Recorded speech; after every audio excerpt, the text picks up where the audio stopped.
Hello everyone, I am a student at Flushing High School and you are listening to Dreams Across Borders, a Flushing High School podcast. This podcast is where we share stories about moving, growing, and everything in between. In today's episode, we explore the story of my migrant family from Fuzhou, China, whose journey to the United States began in the early 2000s. While their relatives stayed behind, my family was the first in their community to leave everything in pursuit of a new life in America. Their journey is marked by hardship.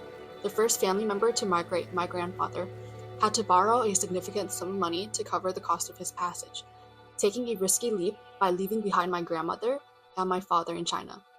It took my grandfather 7 years to reunite with my grandmother and father, finally earning enough to bring them to America without taking on additional debt. During that time, my grandfather's only form of community and connection was through the phone.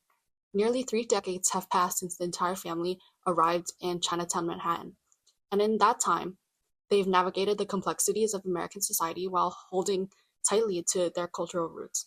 In Chinatown, Manhattan, my family settled in Little Fuzhou, a small Fujianese community that began forming in the 1970s. They lived on the third floor of a small apartment building within this close-knit community.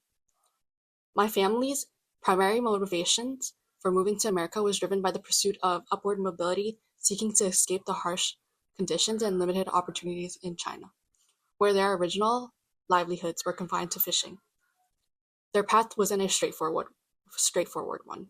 Over the years, they lived in various states across the country to earn a living before eventually returning back to New York. In China, my grandparents were match-made, which provided context on how they initially met. The couple dated for 2 years before officially getting married to each other. And even though they never left their hometown, they found ways to explore the world together. At night, they would go on long walks together to explore areas they've never visited and to see the stars come out. In China, my grandfather lived in a village where his father was the mayor of 1,000 or more residents. Before my grandfather's migration, he worked in the fishing industry, spending his day catching fish and operating a boat. However, the job offered very little financial reward, with extremely low earnings. In his 20s, while working as a fisherman, he once fell overboard and nearly lost his life. Likewise, my grandmother was also part of this industry. She recounts her life in China as filled with difficulties. She expressed how weather conditions would make fishing difficult, causing the job to be abandoned for the day. I inquired about the presence of hurricanes, to which she responded, yes, there were a plethora of hurricanes which caused many boats to flee rapidly. The inability to find consistency when fishing is why my grandmother proclaims that the industry was no longer sustainable for her and her family. In 1989, at the age of 30, my grandfather migrated to America, leaving behind his wife and child. My grandfather was one of 7 siblings and one of 9 in-laws, and the first to arrive in America out of everyone. Before his move to America, my grandfather discussed his family's sadness and eagerness for his migration. He understood how this was a typical reaction for many, and did feel sorrow for leaving everyone behind. The plane passage to America caused my grandfather to be indebted to another individual. In addition, despite fearing nothing, my grandfather was reminded of his illegal status. When he migrated in 1989, my grandfather was in fact not a legal citizen. When looking out of the plane, my grandfather was mesmerized by the large buildings to which he labeled as houses, given his upbringing in a sizable village. After stepping foot off the plane, my grandfather was picked up by his friends in America, who provided him with shelter.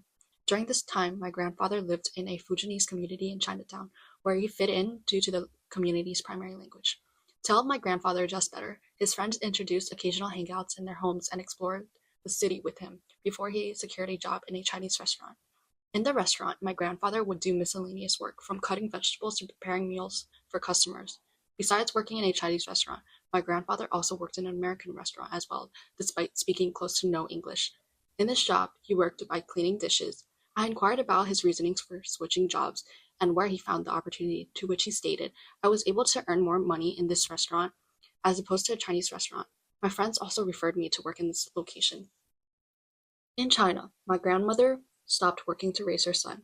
Occasionally, my grandfather would send money home to China to provide for his wife and son. While working during this 7-year period in multiple restaurants, my grandfather missed his old life, currently living without his wife and son. My grandfather had only visited China twice, keeping in touch with his family primarily via mail. However, after 7 years of waiting, the government approved my grandmother and father's citizenship to America. My grandmother's mother took my grandmother's leave from China the hardest. She is one of 5 children, the middle child, and the first to migrate to America. During this time, my grandmother's mother cried but was also excited for her daughter, making sure to throw a party before her daughter left for America. Despite my grandmother wanting to bring her mother to America, she was unable to register her mother as a potential citizen, thus promising to visit home and do anything to keep in touch with her. Following my grandmother's migration, her older and younger siblings all migrated to America in the following years. On her voyage, my grandmother only carried and took with her the things she could hold. I inquired about sentimental items she brought with her from China that are still with her today, to which she replied with a few important pictures. When on the plane to America, my grandmother expressed that she did not feel nervous as she was reassured by her husband's residence and adaptation in America. After arriving in America and coming off the plane, my grandmother was greeted by a sense of joy after seeing my grandfather for the first time in 7 years and the possibility of accomplishing social mobility through the opportunities available. When my grandfather saw his wife and son, he was also consumed by happiness, proclaiming, "Of course I'm belated. The family is reunited." During that day, my grandfather stated he took them all out for dinner as a special way to celebrate the family's unity once again after 7 long years. Now in the present day, my grandparents are living a version of their American dream. They've built a bigger family than they ever imagined, and now live peacefully under the care of their son. After years of hard work, they finally retire, spending their days making travel plans and dreaming about all the places they've yet to visit. After moving from place to place, my family is finally settling down again, this time in an Asian American community in Queens, New York. My father is also an immigrant who accompanied his mother on the plane to America. My father was in 4th grade when he initially migrated. During his migration journey, he barely recalls much due to his young age. However, the faintest memory he recalls is the immense turbulence while on the plane, which caused excessive dizziness. When the plane finally approached New York City, my father remembers looking out of the window and seeing the beautiful lights that illuminated the city. This was the exact moment he realized the prosperity America would bring for his parents and himself. Seeing the lighted up city with grand buildings and skyscrapers starkly contrasted his life in China, living in a village constantly surrounded by the same conditions and people. When he arrived off the plane, the first instinct was to find his father and reunite as a family again. During my father's leave from China, my grandfather has since only traveled back to visit my grandmother and father twice, throughout 7 long years of separation.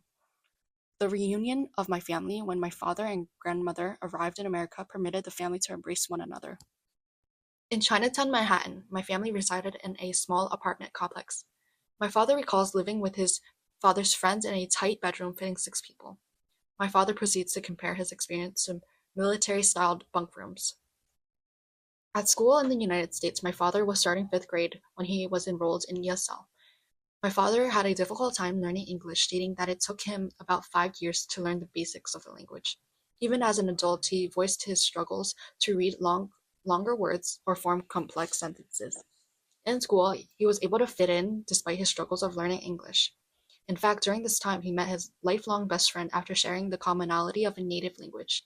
He was able to connect with his now best friend through their shared understanding of Fujianese. This friendship made school more tolerable, as he exclaims he was never great at school. My father started his first job at 14, traveling alone to Boston to work in a Chinese restaurant. I inquired about the reasoning for his travel, and he stated Boston was the only place that would accept me to work after I lied about being 18. After years of adjusting, my father became a junior in high school. During this time, his younger sister, my aunt, was born. Furthermore, my grandmother fell ill due to cancer, which left only my grandfather to sustain the family.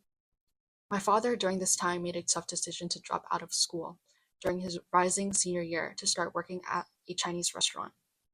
Despite never finishing his high school education, my father was able to succeed regardless. Since the age of 19, he's run 3 successful restaurants, and by his 20s, he bought our family our first house. Like his parents, he met his wife through the matchmaking process, and today he has 2 children. He's no longer in the restaurant industry. Instead, he supports the family through self-employment. I am not an immigrant myself, but members of my family are. My family has faced struggles in their journey of migration to America. These challenges have had a lasting impact on both my brother and me, shaping the expectations placed upon us to make the most of the opportunities we've been given. The sacrifices my immigrant family has made have essentially defined the standards I am expected to uphold.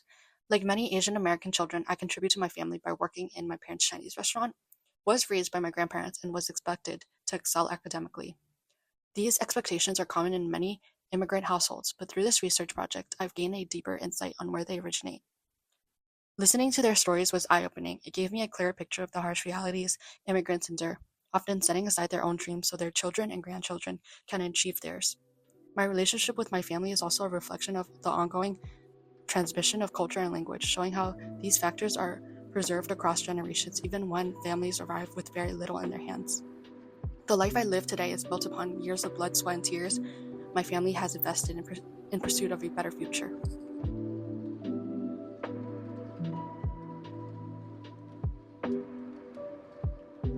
Thank you for listening to Dreams Across Borders, a Flushing High School podcast. This episode was written and produced by students at Flushing High School. In response to the current political climate, we have chosen to remain anonymous to ensure both safety of our participants and ensure their voices will be heard. If you enjoyed this episode, please take some time to donate to one of the following charities that provide services to refugees and immigrants in our communities. If you need legal advice or help, please reach out to these charities as well. International Rescue Committee, Doctors Without Borders, Refugees International, National Immigration Law Center, Make the Road New York, United Nations High Commissioner for Refugees.